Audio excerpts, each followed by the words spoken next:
Visa consulting કૌભાંડને લઈને CID ક્રાઇમની તપાસમાં ખુલાસો। 3 વિઝા કન્સલ્ટન્ટના માલિક વિરુદ્ધ નોંધાઈ ફરિયાદ। બનાવટી માર્કશીટ, નકલી સર્ટિફિકેટ અને ડોક્યુમેન્ટ મળ્યા। અમદાવાદના હાઈટેક એજ્યુકેશન સામે ગુનો। જીગર શુક્લની ધરપકડ। એમ્પાયર ઓવરસીઝ કંપનીના મેનેજરની ધરપકડ। માલિક અંકિત પટેલ ફરાર। જીટીયુ અને રાજીવ ગાંધી યુનિવર્સિટીના પણ બનાવટી સર્ટિફિકેટ મળી આવ્યા। એજન્ટના નેટવર્કની તપાસ સાથે વિદેશના એજન્ટની તપાસ પણ શરૂ। 17 જેટલા સ્થળોએ સર્ચ ઓપરેશન કરી શંકાસ્પદ દસ્તાવેજો જપ્ત કરવામાં આવ્યા। અનેક દસ્તાવેજો વેરિફિકેશન થયા બાદ વધુ ગુનાઓ પણ નોંધાઈ શકે છે। ये तमाम विगत पूछपरछ इन्वेस्टिगेशन दरमियान खबर पड़શે।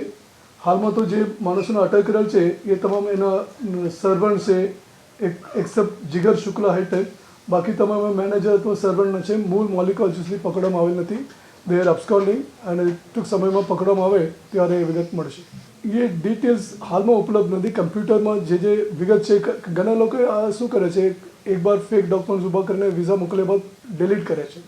તો we will be in touch with concerned embassies, consular office, Bharat सरकार द्वारा ये तमाम संपर्क ने छेल्ला 2-3 सालમાં કોને મોકલેલ છે એ વિગત મેળવ્યા બાદ પછી આ દિશામાં તપાસ કરવામાં આવશે।